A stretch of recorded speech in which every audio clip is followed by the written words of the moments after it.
Fala pessoal, beleza?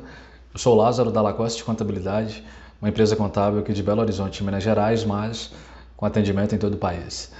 Hoje nós vamos falar sobre a atividade de venda de imóveis planejados.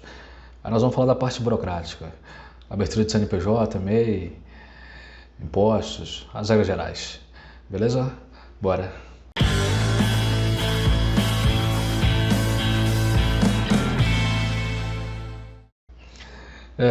Então galera, vamos começar pelo seguinte: toda transação comercial ou é em função da venda de um produto ou da prestação do serviço ou uma alocação, né, de um bem, de um direito. É sempre assim. No caso seu aí, é considerado uma venda de um produto, né? Vocês são considerados uma indústria, né?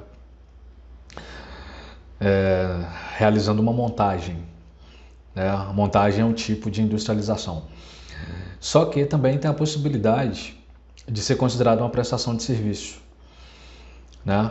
Entretanto, a literatura, o consenso é que vocês são considerados uma empresa, uma indústria, né, que revende a mercadoria. Mais para frente a gente vai voltar nesse assunto aí. Ok? Aí no Brasil tem um negócio que chama equiparação de pessoa física a pessoa jurídica. Aí esse negócio fala que sempre que a atividade é feita com habitualidade, de modo profissional e com intuito de lucro, aí tem que abrir o CNPJ. Né? Ou seja, vocês não podem atuar como pessoa física. E abrindo o CNPJ, como a gente vai ver mais para frente, fica até mais barato. Aí quando vai abrir a empresa tem que definir três coisas: a atividade, o regime jurídico e o tipo tributário.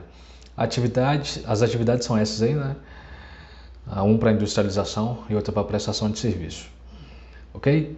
Do ponto de vista jurídico, se vocês agirem individualmente sem sócio, o modelo mais utilizado hoje em dia é a sociedade limitada unipessoal.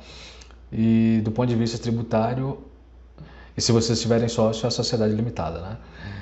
E do ponto de vista tributário, a primeira opção que tem no Brasil é o MEI. Aquelas atividades que a gente viu lá pode ser MEI tranquilamente, né? A lei que trata do MEI incluiu essas atividades lá. E as principais características do MEI são: só pode faturar no máximo 6.750 por mês, só pode ter um empregado, uma vez ao ano tem que entregar uma declaração para o governo. Se o cliente for pessoa física, não precisa emitir nota fiscal. Se for pessoa jurídica, precisa emitir nota fiscal. Mensalmente, independente do faturamento, tem que pagar um impostinho lá de R$60 por aí, que inclusive vai servir para aposentadoria suas. Não é obrigado a ter contador e não gasta nada para abrir. Ok? E também a lei pede para arquivar todos os documentos de compra que vocês fizerem ali, referente à atividade da empresa. E também tem que fazer um relatório de vendas, mensalmente. Ok? Aí não podendo ser MEI, aí tem que ir para a modalidade de cima. Aí a próxima modalidade é a microempresa. Nesse caso, vocês vão precisar ter contador, sistema de contabilidade. No Brasil, toda pessoa jurídica de direito privado tem que ter contador, exceto o MEI. Aí o contador vai cuidar da abertura do CNPJ, alvará, licenciamento nos órgãos públicos, vai ajudar na emissão de notas fiscais, se vocês estiverem empregados, vai cuidar da folha de pagamento, entregar as declarações para o governo, apurar o lucro. Né? O lucro é basicamente o faturamento seus ali, menos as despesas. Bom, o serviço de contador é basicamente esse. Vocês vão gastar uns R$800 por aí, média. Né? Uma taxa vai para a prefeitura, uma taxa vai para o governo. Tem que comprar um negócio que chama certificação digital do CPF dos sócios, depois que abre o CNPJ, comprar o certificado digital do CNPJ da empresa. Ok? Vamos falar um pouco agora da parte financeira e tributária.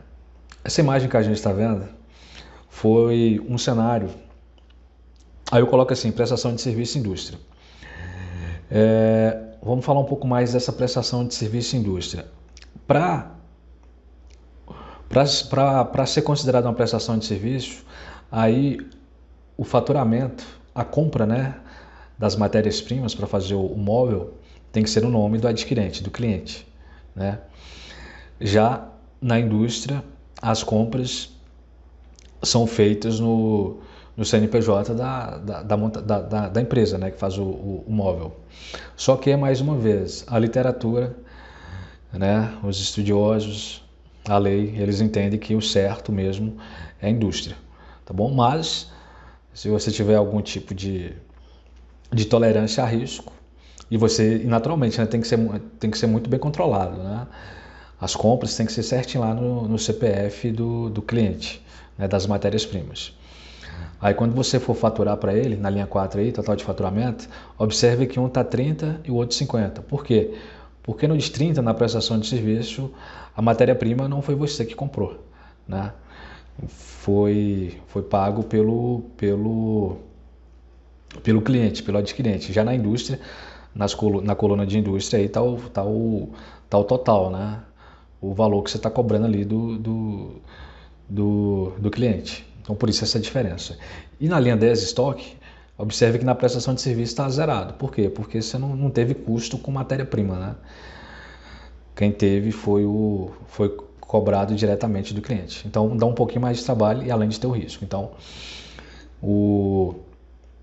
para você que quer trabalhar direitinho aí, tem que ser considerado a indústria. Aí eu coloquei algumas despesas comuns aí, Prolabore, empregados, estoque, aluguel, transporte, alimentação, marketing, etc. E da linha 21 à linha 27 eu calculei os impostos nos 3 regimes tributários. Simples Nacional, lucro presumido e lucro real. Quando pode ser MEI, né, o MEI é sempre mais barato, é impossível ser mais barato que o MEI. E pessoa física eu não coloquei porque a gente viu que não pode, né, ser pessoa física. Então a gente conclui que o Simples Nacional é sempre mais barato, né, nesse exemplo nosso. O Simples Nacional sempre será mais barato? Não necessariamente, né? Isso aqui é um que a gente chama de planejamento tributário, mas na prática tem que ver o faturamento seus aí, os números seus. O Simples Nacional tem as limitações também de faturamento, por exemplo. Mas atendendo às regras do Simples, nesse exemplo aqui, o Simples Nacional costuma ser mais barato, né? E já quando a gente compara o Simples Nacional entre prestação de serviço e indústria, o Simples Nacional ficou um pouco mais a prestação de serviço, ela fica um pouco mais barato, né? Porque o Simples Nacional ele é dividido por anexo e além disso, né, o imposto no Simples incide sobre o faturamento. Como na prestação de serviço o faturamento vai ser só a mão de obra, aí ele naturalmente tende a ficar um pouco mais barato, né? Mas naturalmente tem um risco fiscal aí. Ok? Então a gente concluindo, independente, o Simples Nacional costuma ficar mais interessante. Ok? Vamos falar um pouco da linha 6, Prolabore. Prolabore é o salário do dono. Quando a pessoa é dona e além de dona ela trabalha na empresa, ela não pode chamar todo o caixa retirado da empresa de lucro.